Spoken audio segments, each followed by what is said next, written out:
Well, welcome to BTS Keeping It 100 with Ladie Vee. How is everybody tonight? We welcome all of our viewers, our Facebook viewers, our Instagram viewers, Caribbean viewers. Welcome, welcome, welcome to the show tonight. I am your host, Ladie Vee, and we have a terrific show for you. We started talking about our crisis in our youth, and so tonight we're going to talk about wasting minds, our failing school system. So I've been watching a lot of reports on the news and things of that nature. I think the last show we talked about bullying and things of that nature. But I really want to dig into education because education has come a long way from when I was in school. My mom was in school, Benny and Joy was in school. And now, a lot of people really feel like our educational system is failing our kids. Our kids are really, their test scores are low.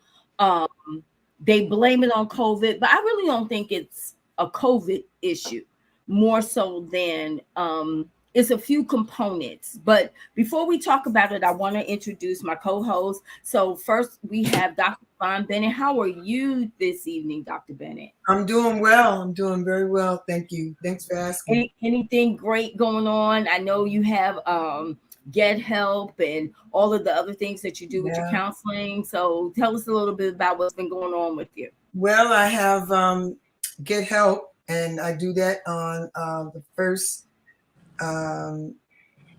weekend every month. And of course, my women's tea is the hottest thing right now. That's going to happen on May 20th, and I'm looking forward to that. Women's tea is always a great success, and looking forward to it. All right. And if you've never been to Dr. Bennett's tea, it is a really great event. She has a lot of different things on there. From, I think one year she had, a couple of years she had violinists. She tries to have some dancers and singers. So we'll keep you posted on when it's gonna be. I'll post it on the Breaking the Silence page. So anybody that wants to come, they're more than welcome to sign up and let her know that they want to register and come. But you definitely don't want to miss it. I don't know if she's gonna. Are you gonna have it online this year on Zoom as well? I'm thinking about having. Yes, I will have it on Zoom because I really have something special. Okay. This time, my theme is "You Are a Phenomenal Woman." So if you can't make it physically, you can make it on the Zoom, and we'll give you all the information. But And you don't want to miss it because it's no charge. It's no charge, and you don't want to miss it because her teas. I'm not just saying this because she's my mom, but her teas are the bomb. So stay tuned. We'll give you the information, and we want to welcome the beautiful Joy. How you doing, Joy? I'm doing great. Can't complain. I'm loving the colors. It's all springy. Thank you. I figured I'd try a little something different. I need to bring out my spring colors because where I'm at, I think we need some spring because it is snowing right now. Minnesota is, yes, Minnesota. Somebody send some sun this way. It's doing a lot here. It's 30 degrees. It's icy. It's rain and snow and ice coming down all at the same time. Oh, wow. Yeah. Winter won't let it go. So, y'all send some of this way. And yes, let me let them in. We have Benny. How you doing, Dr. Benny? I am great. How are you? How's everyone? Hi, Benny. So tell us what's been going on with you. Very little, and I like it like that. Slow motion, slow boogie. I love it. Slow boogie. Okay, now tell us what you do because you work with youth. Tell us a little bit about what you do. So currently, I am working with individuals with disabilities, about to turn 21. These students, it's their last year in school. They're on a certificate track, so they stay in school a 6th year. And so I work with them, just teaching them basically life skills for an hour a day. and then they actually immersed in what do we call an internship. So they Okay. actually have jobs. They have they're learning how to work at the college, at University of Maryland, at Baltimore, and at the medical center, at the hospital. So Nice. I just watch these people become productive citizens. That's what I do. Okay. All right. Well, and last but not least, we have Reverend Jay. How you doing, Reverend Jay? Hey, what's going on?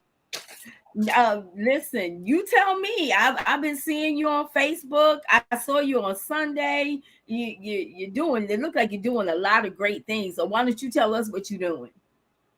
Well, I'm trying. I'm trying. As you know, my sister and I have a podcast called "Let's Talk About It."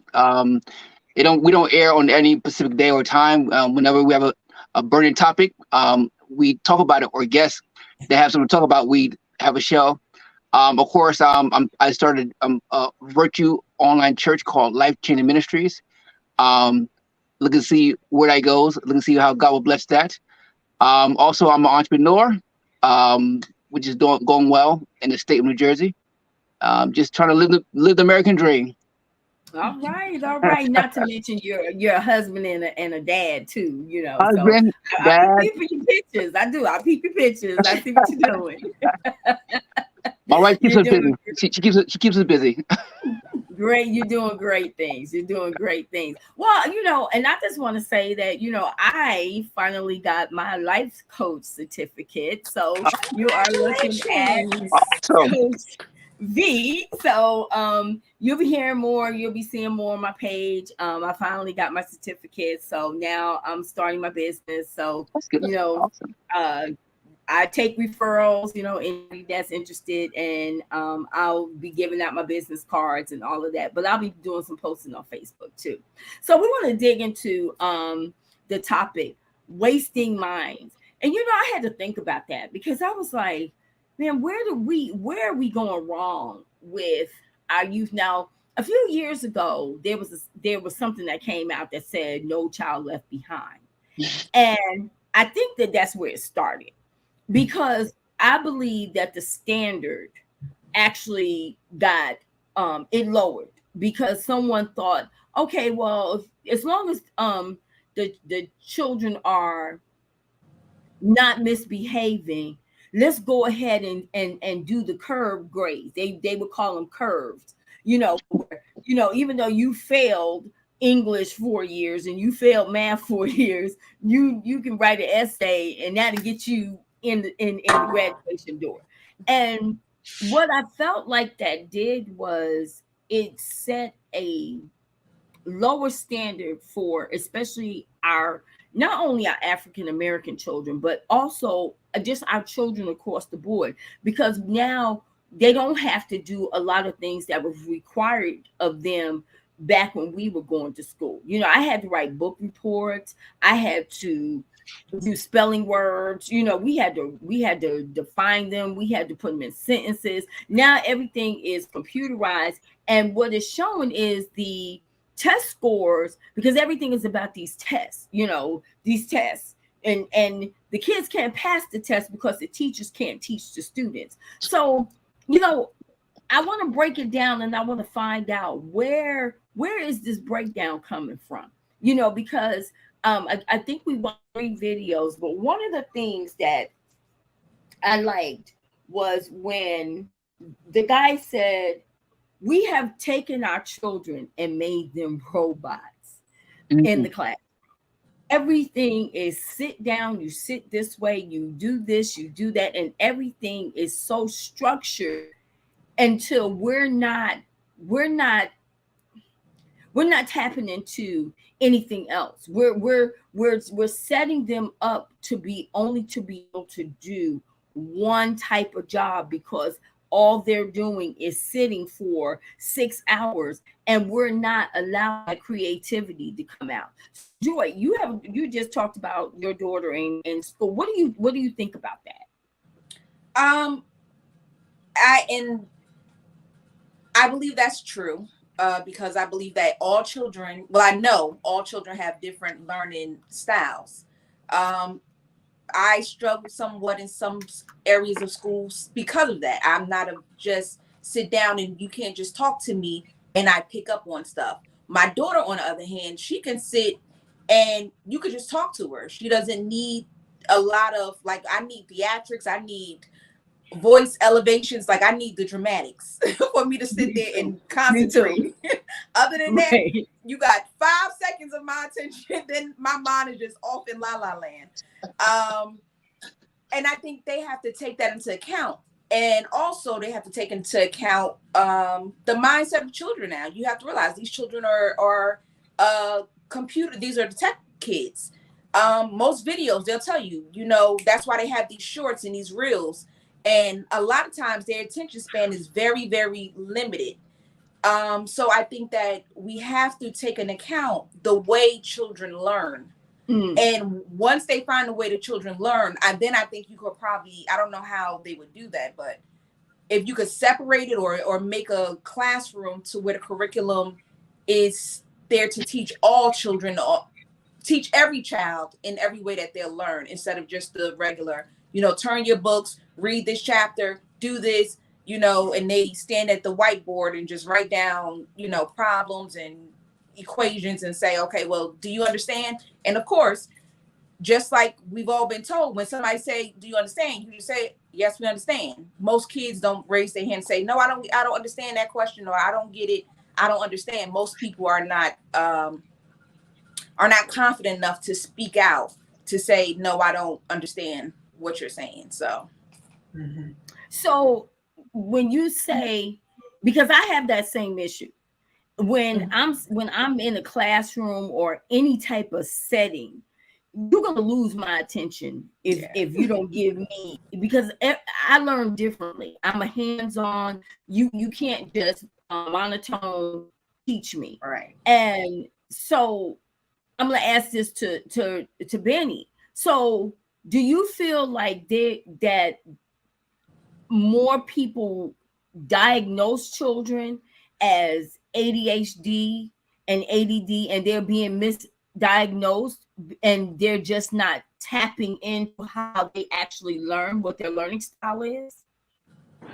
So that's kind of, I would say, it's somewhat complex, because you can't really just answer that, because every case is different.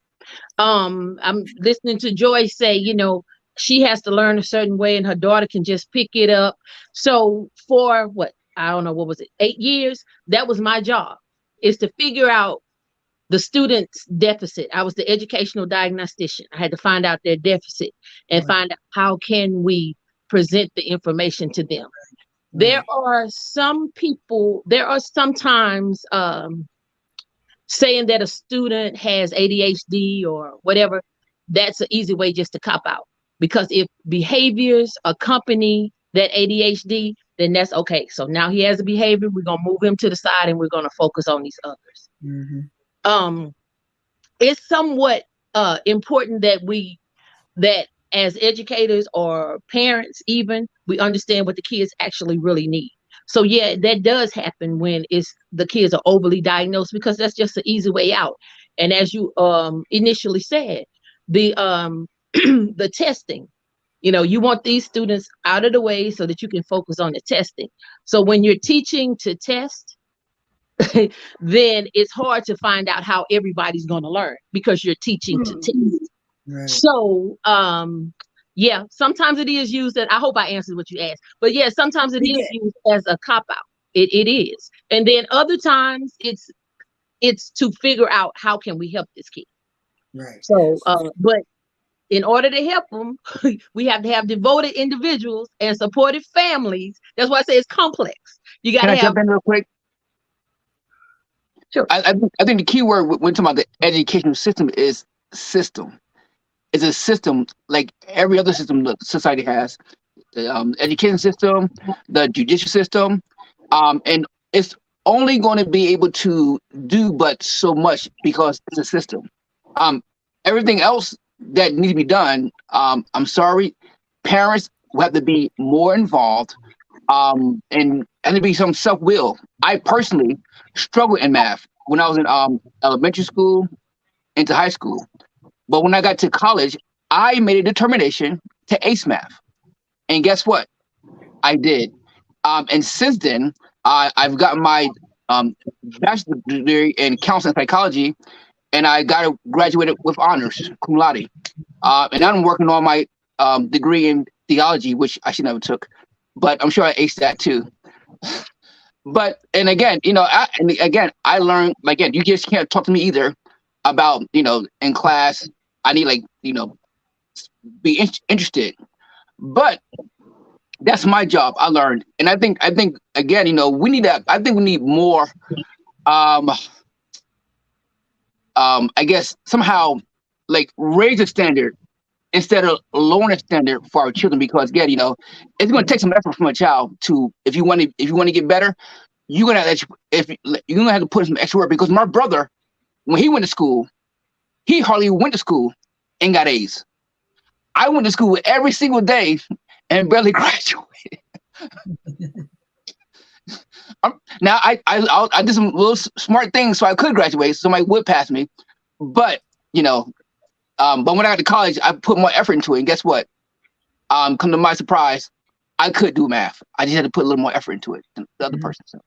Well, one of the things, and I want to go back to something that Benny said. I think every child is different. So when you talk about schooling, when we talk about these tests and these systems, we're not considering that. When we're talking, when teachers are teaching, they're teaching, they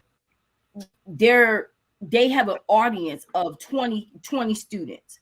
And when you're talking to 20 students and you're trying to students the same thing the same way, you never consider, is this child dozing? Is this child not even connecting to what I'm saying? I think it is a failing system, because we're not taking into consideration that each child is different. So I think that one of the things is we're focused on, teachers are focused on just the curriculum. I have this lesson plan, I need to teach it, and that's it. Versus when we were coming up, there was some creativity that took place. We had art. We learned through art. We learned math through art. We were able to take all of the subjects and combine them together. So when we had chemistry, we were still reading. If we had biology, we were still doing numbers. So you still learned, but you learned in different ways. Now it's just straight across the board. There's no, I feel that the creativity has been taken away from learning. Well, also now you're going to neighborhoods and environments, because unfortunately some neighborhoods gets more money for education than others. Absolutely. And that's where you got all these different classes and all these different other programs that can assist a child that is struggling with extra help if needed, unfortunately. So when you say that, so the one video that we watched, and I don't know if you watched the video, but the teacher was saying how she taught in the higher class area. And she said she didn't find the students to be any different, because now we want to talk about the biggest problem in the school system, straight across the board, is behavior. So there is a major behavior problem in the school system. Teachers can't teach. They're frustrated with the children because the lack of discipline for students is up here. And I think that one of the reasons that is because when they're younger, they're not taught how to, those first 5 years, they're not taught to do the right thing. They're not trained. We've come away from training children. We think that in the first 5 years, oh, well, they're cute and they're adorable and they can do. No, what parents don't realize is once your child goes to kindergarten, if you haven't trained them from little infant all the way to 5 years old, you have set your child up for failure, because that child is most likely going to go to school and they're going to have social problems and they're going to have educational delays because they didn't go through the basics when they were in those first 5 years. So what I'm finding is you have kindergartners and first graders that can't even identify with ABCs, 1, 2, 3s,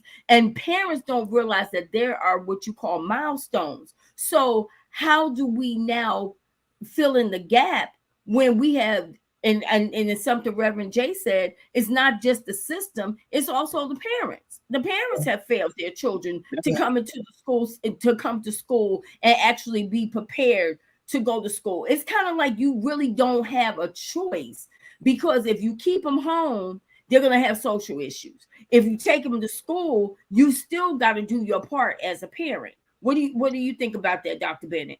Well, it's definitely a behavioral problem. I mean, I taught in the school system, and a lot of teachers are so frustrated because they spend a lot of time disciplining the students. That's number one. And like it's already been said, it starts at home. And if you don't get that child at a young age, you're going to see them acting out and doing their own thing. Parents, a lot of parents today, the children are running the household. Parents have to work.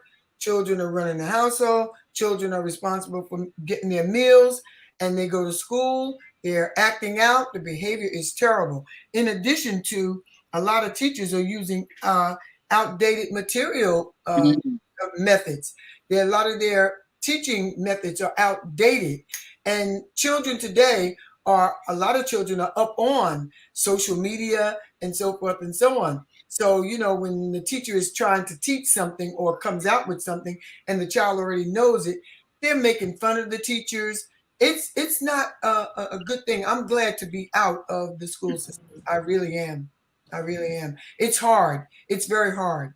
And especially that middle school age. That middle school age is rough. Very rough. I like something that Derek said. He said the basics are gone. Yes. He said he has a nephew in Howard in the medical program, and he can't read cursive. Well, I'm trying to understand when we did away with all of that. They stopped that years ago. My daughter, the only reason why my daughter knows how to read cursive is because I taught her. They stopped teaching them how to write it, how to read it. To them, it's Pig Latin. They have no idea what cursive is. Well, not only that, it was so many other things that children had to learn in school that we don't see anymore. We had to do book reports. We had to, and then let's talk about this new math. So what's going on? I know, right? What's going on with the math, y'all? Because me personally, I got straight A's in math. I was a great math student, but honestly, I work for the Boys and Girls Club, and one of our jobs is to try to help the children with their homework. I can't do it because I was trying to help a student with just the basic add and carry. Now we were just taught you carry the one. Basic, right? That's all you got to do. Carry that one. It wasn't that difficult. Now they got to put it in the ones. They got to put it in the tens. They got to put it in the thousands. Well, no, I think the challenge now, the school system is trying to get the children to memorize it and not learn it. And again, I struggle with math, so I know the difference between trying to memorize something and actually knowing what you're doing. I know when it comes to math, I know how to do math, and I'm like, we don't need a new math. Just teach them the basic way. 1 + 1 = 2, and then again, if you need carry it over. Let them understand how to get it, not memorize it. Because when it comes down to it, if a child don't know it, when it comes to the test, they're gonna fail it because they really don't know it. And that was my challenge all through high school, middle school.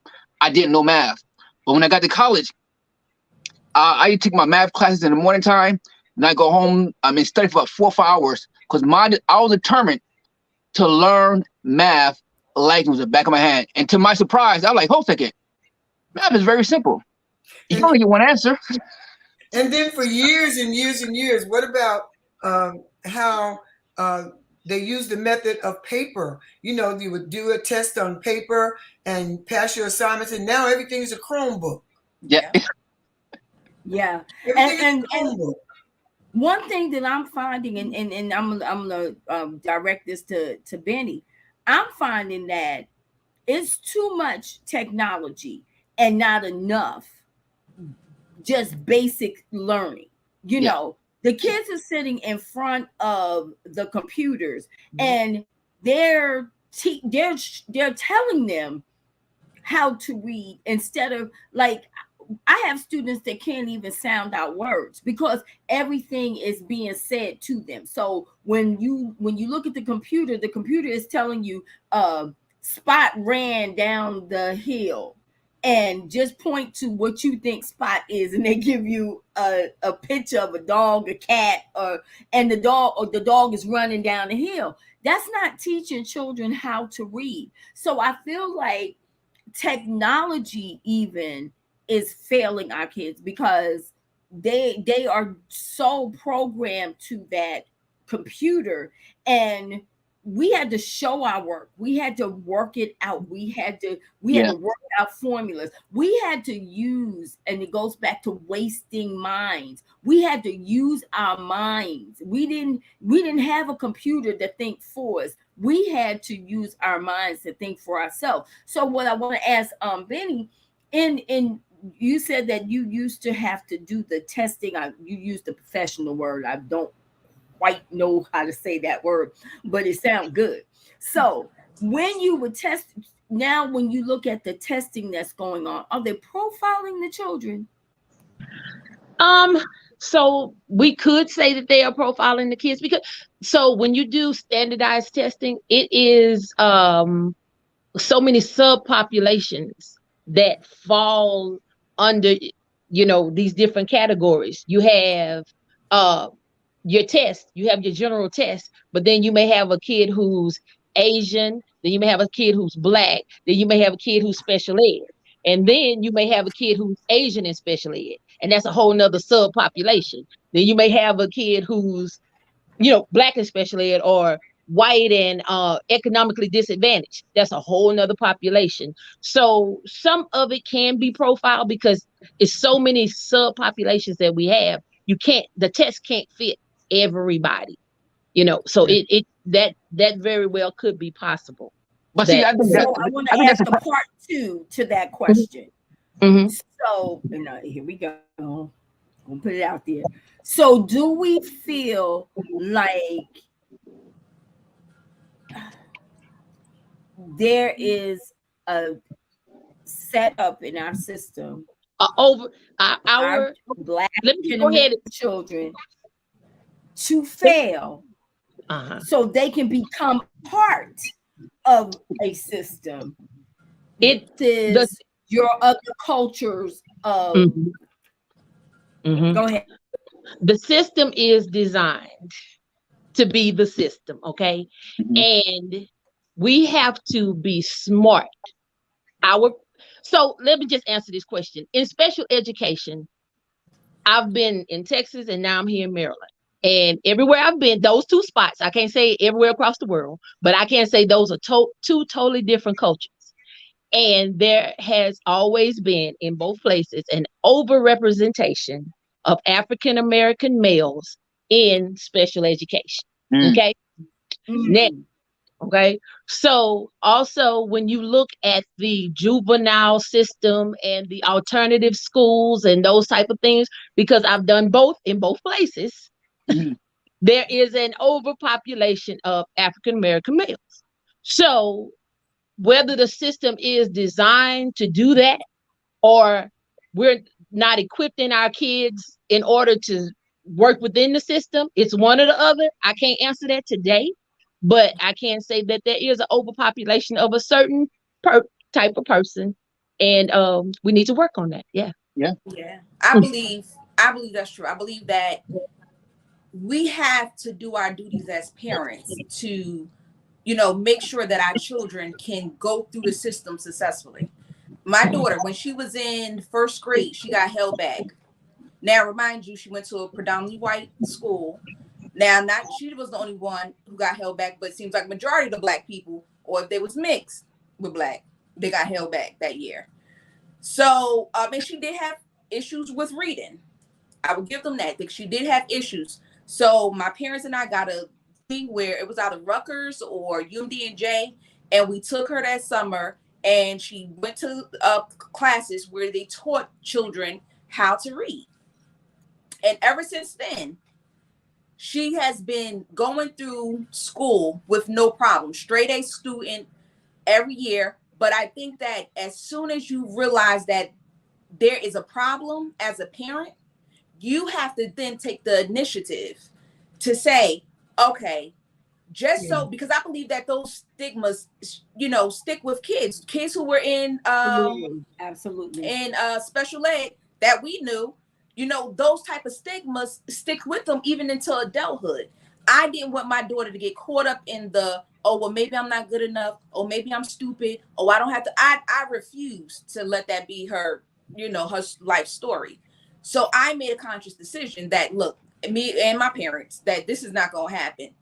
She's going to be successful. She's going to have successful education and do whatever she needs to do, so that in life she realized that whatever problems or whatever circumstances she comes up against, that she can overcome it. And I think that that's something that we as parents, we have to be more diligent in. I think a lot of times we just say, oh, they ain't special ed. Okay. You don't try to find out why. You don't know if it's a behavior issue. You don't know if it's an educational issue. You don't know if it's you don't know what it is. You just say, okay. And you allow them to go through the system with that special ed, Well, I want to ask a question, and then Reverend J, you can tap into that. Just because a child has a behavior problem or a discipline problem, does that mean they're special ed? No. Are we trying to label them because they can't control them, or they can't?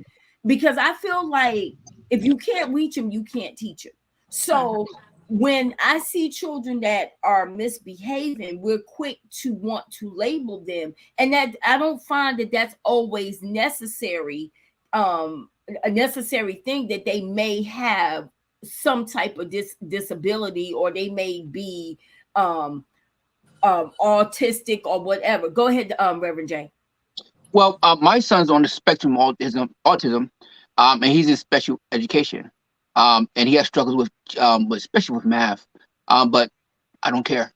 Because he struggles with math, I bought him a math book off of Amazon, and I make sure he practices math a whole lot more than probably the next kid, because I learned that the only way to overcome challenges is to learn it, and that's what the kids today is missing. What we learned in life is that, yes, you're going to have challenges. You're going to have struggles. And that only means that you may just have to work a little more harder, but you can overcome them. And I think by the school system lowering the standards, which I will not allow my son to lower his standards, even though he's in special education. I don't care. I don't care if he's on a spectrum of autism. I don't care. I'm going to push him as much as I can to be the best he can be. Because I believe that people, because look at this, when I see him on video games, he go on YouTube and learn how to play all these video games. So when he comes to school, there's no excuse to say he can't learn. I don't care. What? I agree with that. I agree with that, because a lot of times I remember when my oldest son, he was diagnosed, and he had his behavior issues, and I went to school and I said, okay, first of all, he can sit for hours, and back then it wasn't the video games like they have now. So if he can sit for that many hours and play video game and be real focused, like stuck on focus, yes, I can't, as a parent, allow myself to believe that he can't sit in school for a period of time and pay attention to what's going on and do his lesson. So I didn't accept that, and then they would try to say, well, he has this, he has that. I'm like, and it's something that I want to read something Jahan said. They basically put children in categories based on their IQ and testing skills. And most definitely it starts at home. So our children won't be labeled as what society says they are, special education or autism. And that is a true statement, because a lot of times they take behavior. It's the behavior that's causing them to label our children. They keep saying, oh, well, they have this and they have that, and they put them in. And parents, and this is what I told the school, I said, I do discipline. Parents discipline. Yeah. Teachers teach. Yes. Teachers do not go to school and get educated and get degrees so they can discipline your child. That's in the perfect world. That's in the perfect world. You don't have, it's not, you're a rare parent right now, because a lot of parents are not getting that involved in it. So true. I've heard them say, well, he's with you right now. Why are you calling me? Mm-hmm. So I hate to say it, but in our community, that kind of active parenting is not the majority. I get it. It's not the majority right now. It's not the majority right now. Because for whatever reasons, true. Parents, back in my time raising my children, and even further back when my mom raised her children, you ate breakfast, you went to school, you could focus. But the children now, they've got potato chips going to school. They've got maybe a piece of candy or a candy bar. I mean, they can't focus. And the parents, especially with this younger generation, now these little children, if you allow your child to do anything and everything at home and you don't discipline them, now the child has to go to school. That teacher, and Ladie Vee said it, our job, their job is not to discipline the child. Their job is to teach. But the children going to school now, the teacher has 15 to 20 students in the classroom, and you've got this group over here doing this and this group over, because the discipline did not start at home. These children get up now eating candy and this and that and so forth and so on. So now you have health issues. So now the teachers, because of the way the child act, like Ladie Vee said, they put them in a category, and they label them as having ADHD and autism and so forth and so on. And that's not the case all the time. I had students that were brilliant, but the behavior was not good. Yeah. And in certain classes, they threw them in special ed, they threw them over here. And now you've killed that child's self-esteem. Now you've got another thing to deal with, because now they're the children are calling them stupid, you're crazy, you're this, you're that. It's really rough. It's rough. In addition to, teachers are underpaid. Teachers are really underpaid. But the thing is, and this is something that I do want to put out there, and anybody can comment. One of the things that we have to realize too is, when we were going to school, everything wasn't about just being educated. It wasn't just about math and science and English. We also had those electives. We also had art. We had the art. We had to sing. Whether you could sing, you didn't know if you could sing, because you had to sing. We had choir. So that's how you found out if children could sing, because you had choir. You had art. That's how you knew if children could draw. You had sports. Now, I'm gonna tell you, I'm looking at these children now. They don't even have to do PE. They don't even have to, so you don't even know what they really are interested in. And I also believe that interferes with their social skills, because education has nothing to do with your social. When you go to school and you're learning.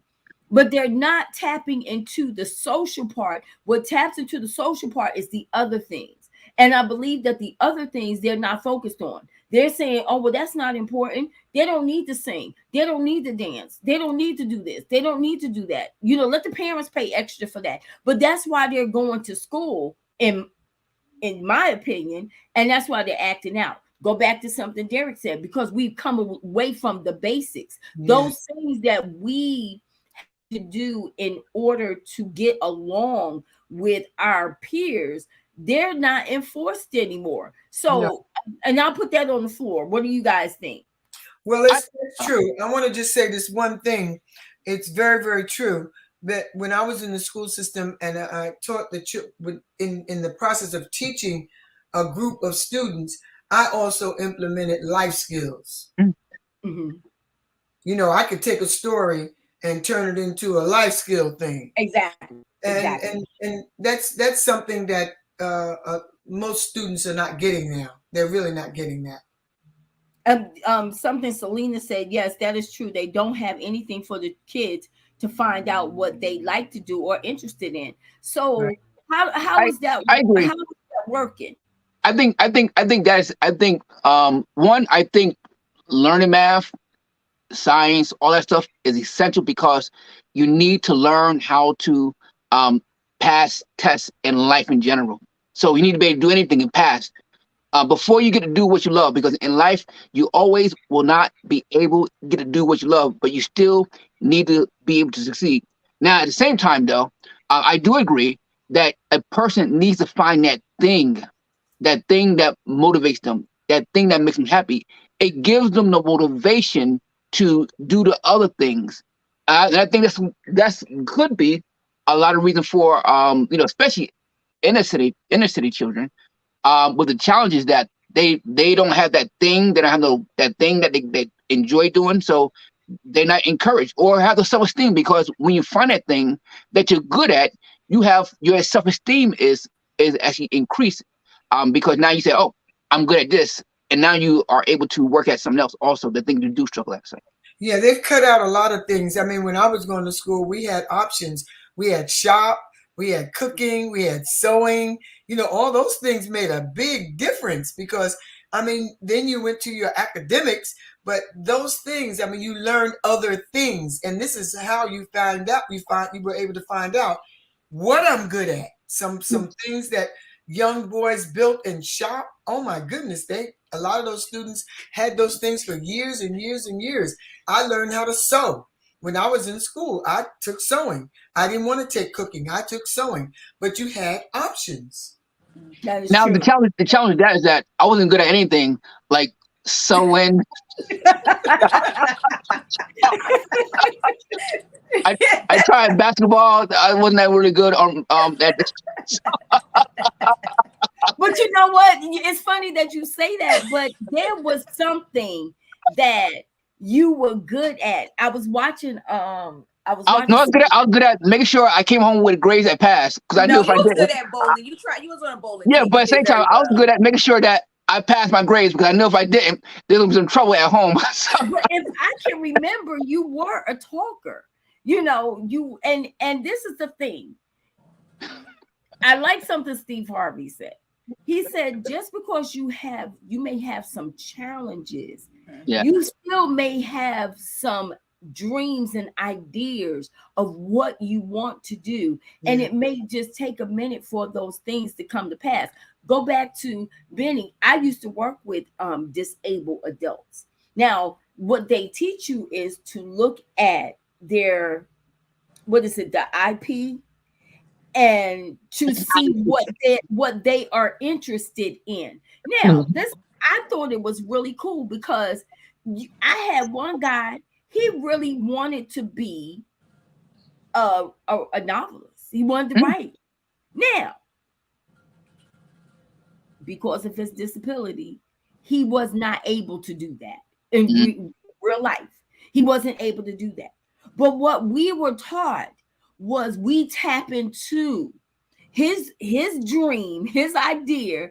And when we went and got them jobs, I'm going to go and get him a job at Barnes and Noble, where he can work at Barnes and Noble for 2 hours a day. Now, guess what? he would go and tell his mom, I'm a writer.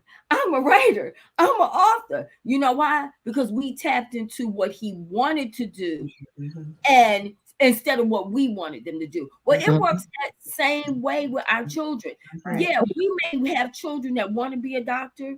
Like I wanted to be a lawyer. Now, You've been good at it. You've been great, I think. I didn't. I thought I would have been a good one, but I didn't like to read. And Oh, so, yeah, well, you would. you know, the reality was lawyers that got to read a lot.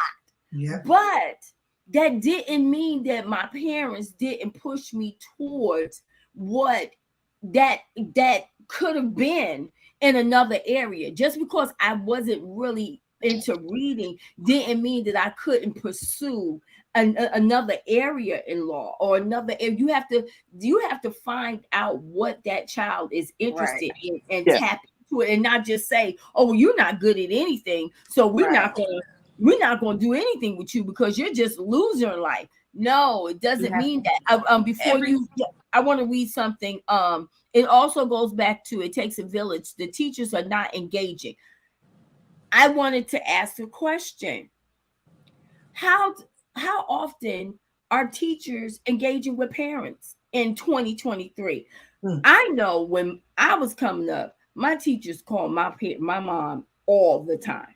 Now, when my kids were in school, the teachers didn't engage with me. Not all of them. Some did, some didn't.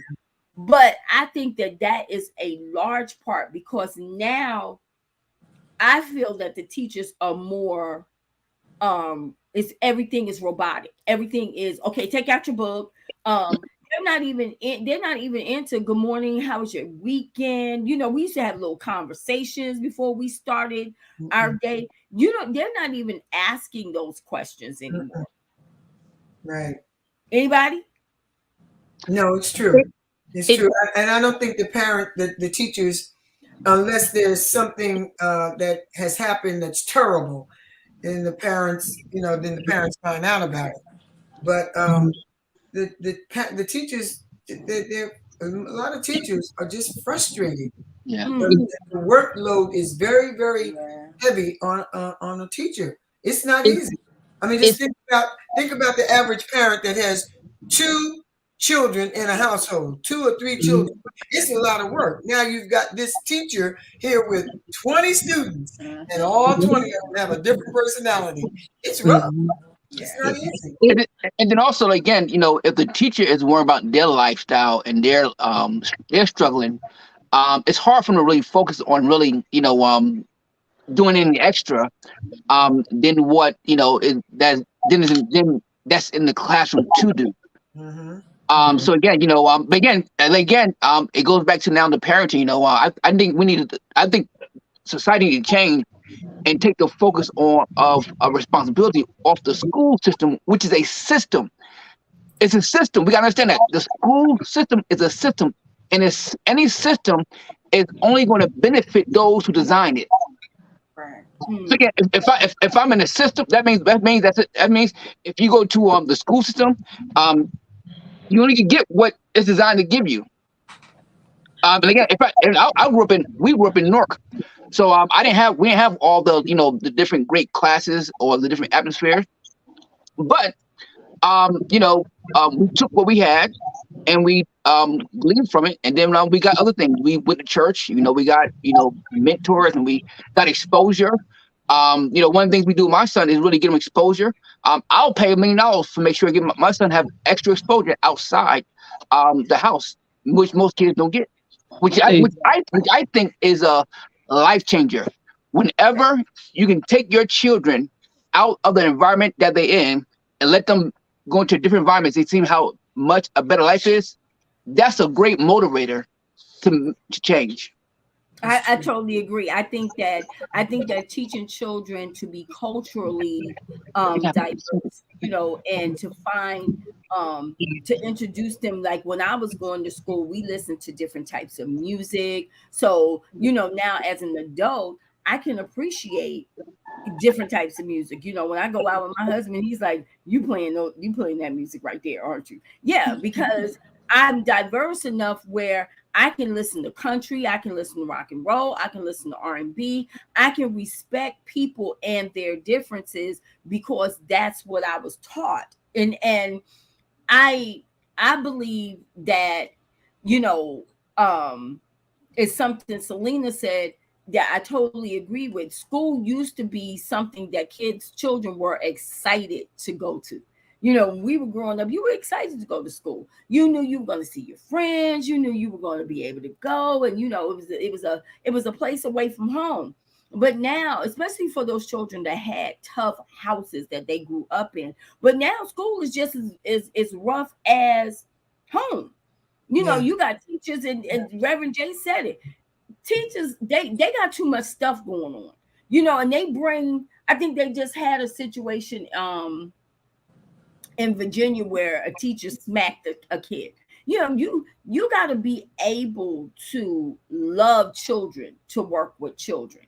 I believe, and I believe that I agree with something that Reverend Jay said, but I also believe that we can change the system if parents become more involved in the educational program. Absolutely. Parents are not, the reason the system is broken is because parents are not even aware of what's going on in the school system. What do you think about that panel? I agree. The parents are playing a big part, and also not just parents, but as has been said, I think a couple of times about a village, other vested stakeholders in the community that see these are the kids that's in your community. They, you know, we're saying back in the day, the kids belong to the community. People would step in, and I know now the dynamics have changed with parents or whatever, but vested people in the community. Because look, I mean, I'm saying because I guess I'm still doing it and I have really good friends who are doing it. These teachers are getting exhausted because they are going and they are trying their best. The ones who want to be good teachers, they're going and they are trying their best to teach the kids. There are other people who have teaching just as a job, so they may come and they may not come to work. So when they don't come, besides these 20 or 25 that you have, you now have their 20, 25, and you still have to perform, and your kids, your students still have to pass. Now understand, teach a lot of people, because this is a land of survival. A lot of teachers they can't take the time because their class passing is also tied to their job and to their money. So it becomes systematic, it becomes robotic. But you also have other teachers who are very vested in their kids. When I worked at the alternative, I was never a great teacher. I'm not gonna ever pretend like I was this super teacher, but when I worked at the alternative school, when I'm saying alternative, I mean kids who have been kicked out because of behaviors. But when you came in our school, you really thought it was like a family reunion because we were all vested, because those kids looked like us. And we knew that this is your first step to go into the penitentiary. You already have been removed from a traditional school. You're in an alternative school, and your next step is probably jail. So we did what we had, but we had smaller groups. But I was in my classroom listening. I was teaching English. I was in my classroom listening to all kind of music because we was pulling out the figurative language. You know, okay, did you hear that alliteration? Did you hear that hyperbole? You know, those types of things. Then we had a math teacher, love him to death. He was in his classroom teaching probability, and you know what they was doing? They was rolling dice. But those kids was learning probability. You know, that's true. It's true. But we were vested in those kids. We were vested in them. We were vested in them. And it's just hard to do that now. It really is hard in a traditional school setting with 50, 30, 40, 25 kids in the classroom. It's just so I had this conversation with my husband. I want to put it out here. Do we think, because we used to have discipline in the school, there used to be a time where teachers.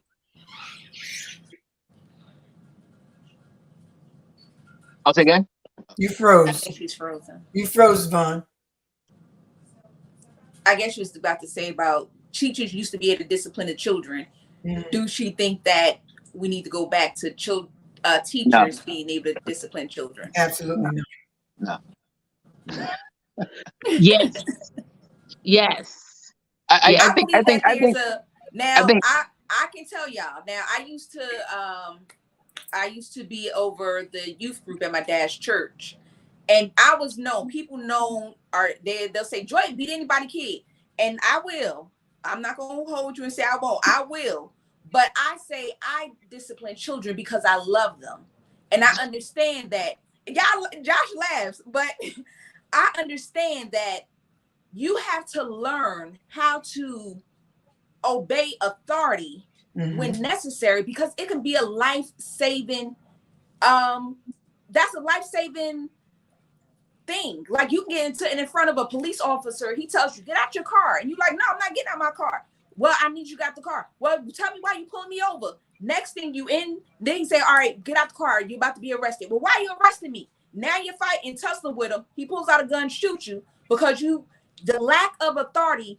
And I tell people all the time, there have been children in church who misbehaved, but whenever they were in my presence, because they knew that there was a certain standard. Now I would laugh with you, I'll play with you, but there's a certain, when you cross a bound, I will check that. And parents knew it. And if you didn't, and I tell people all the time, my friends and everything, if you don't want me to chastise your children, don't drop them off at my house, because if I see them doing something out of the way, I'm the person that will grab your child and let them know about themselves. I'm not gonna say, oh well, I'm just gonna wait for your parent to get here. And same thing with me. I didn't leave my daughter with people that I wouldn't trust. Not that they're gonna abuse you. If I feel like you're gonna abuse my daughter, or that you may not have the best interest of my daughter, no, my daughter can't be in your company. No, she can't come over to your kids with your kids and play in your house, because I would hope that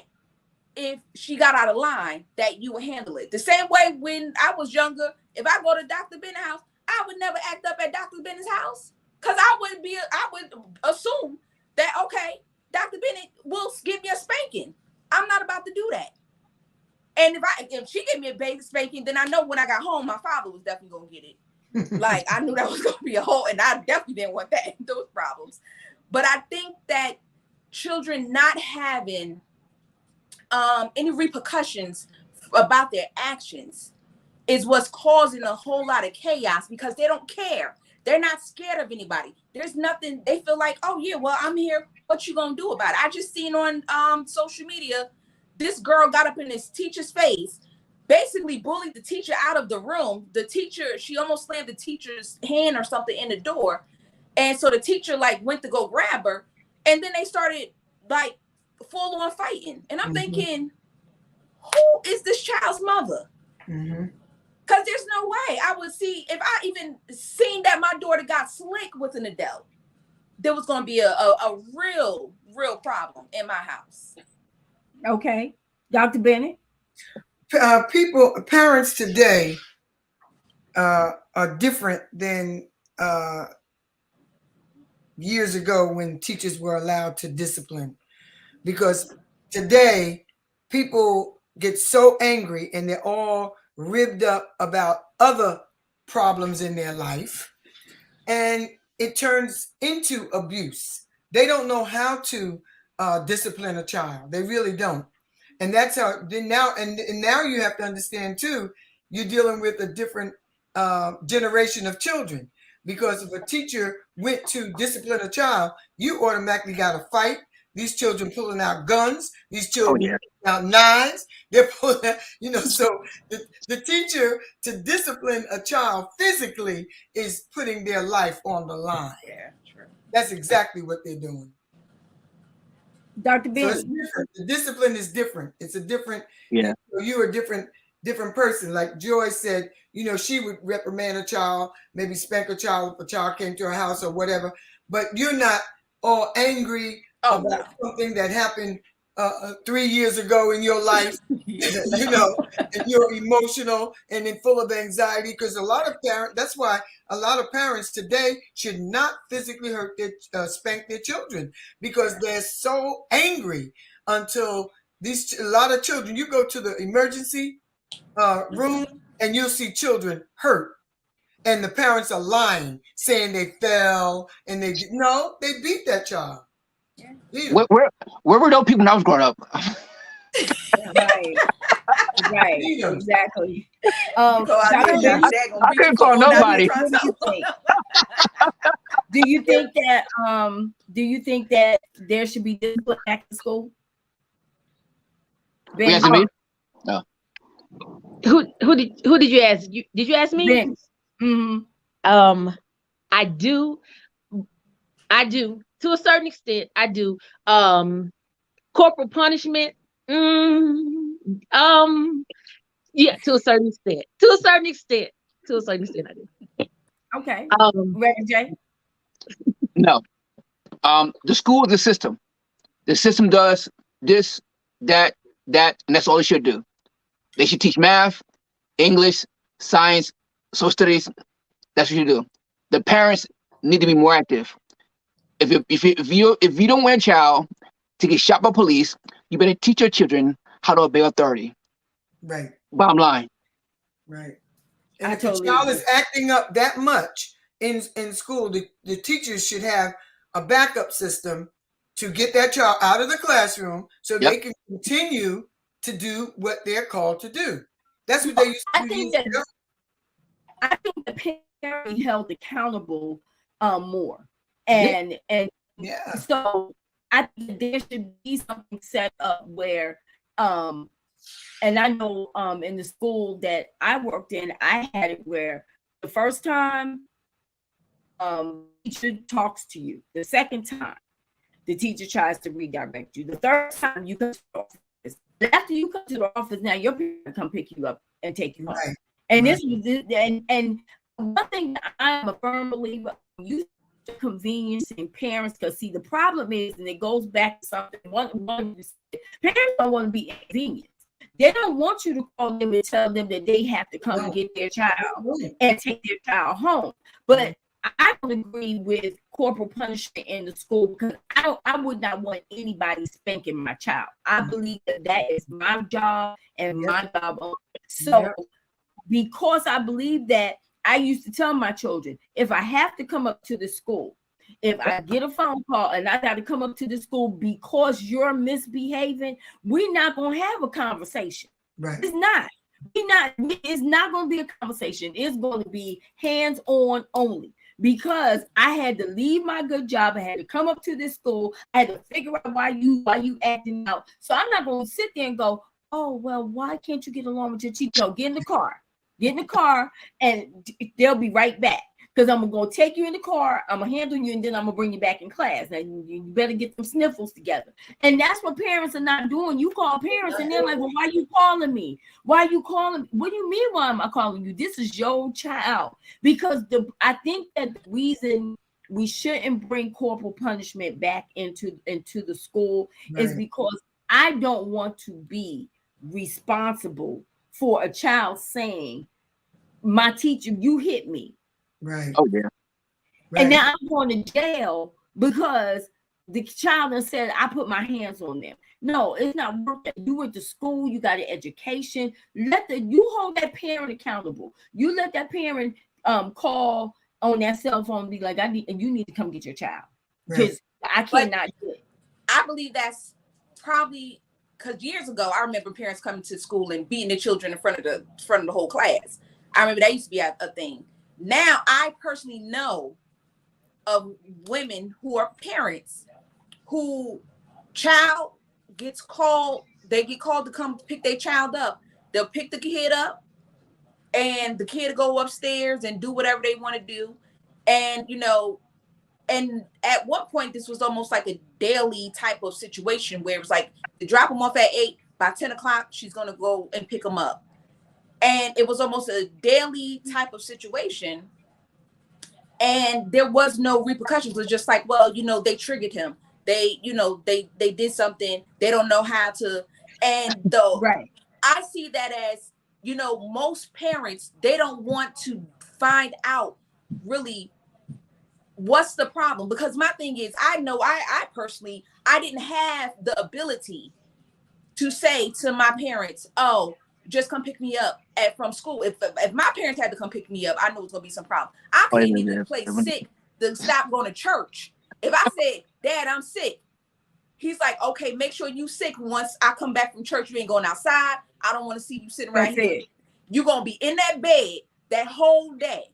So you got to understand, like, and I don't think that parents parent that way. You got to realize a lot of parents are still about themselves. They're not in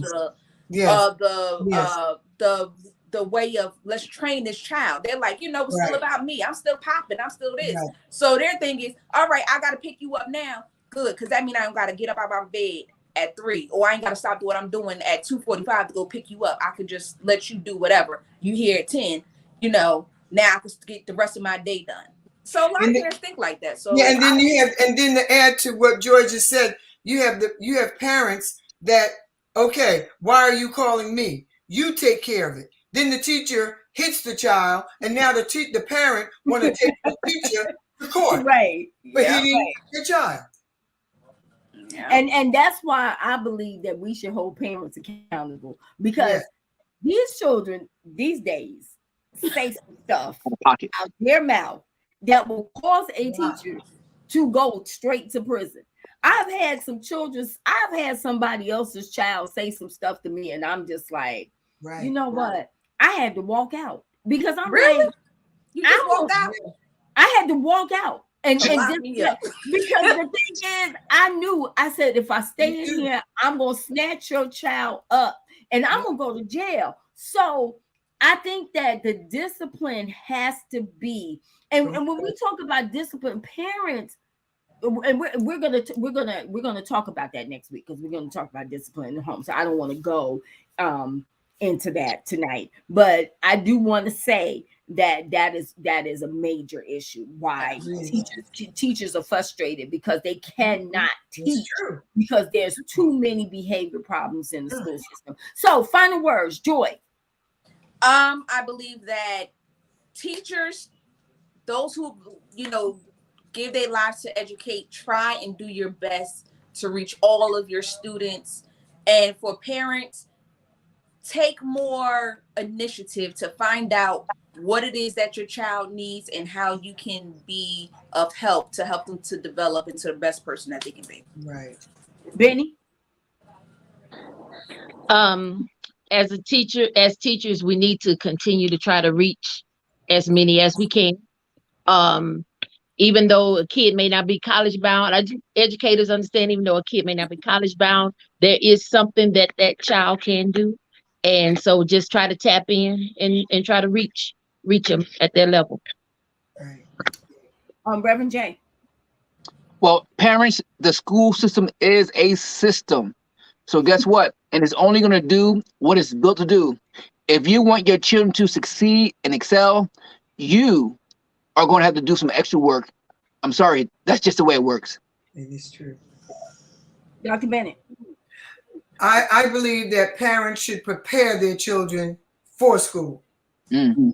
They should prepare their children, discipline them, teach them at home, so when they go to school, the teacher's job won't be so difficult.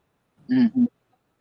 I totally agree. Well, you have been watching Breaking the Silence. You have a voice. I am your host, Ladie Vee.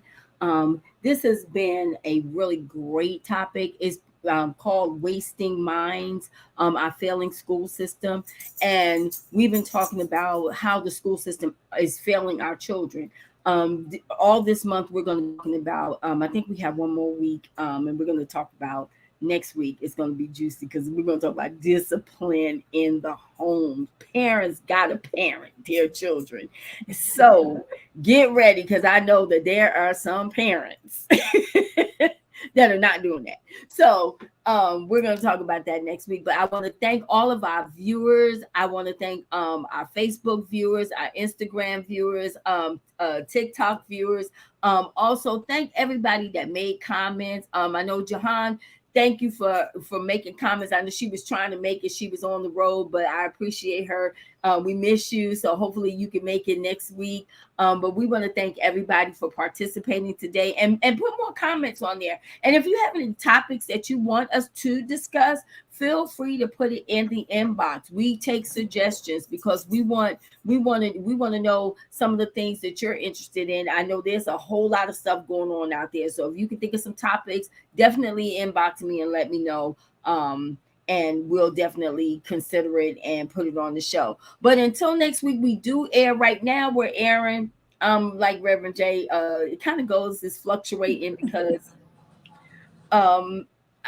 I moved now to Minnesota. So I'm still in Central Standard Time, but I also start work, I think, next week. So just be patient with us. It is going to come on, but just look at the time so that everybody can kind of tune in. But until next week, we want you to know that you always have a voice, and we always want you to keep it real. So y'all stay blessed, and we'll see you next week on Breaking the Silence. Bye now. Bye-bye. God bless. God bless.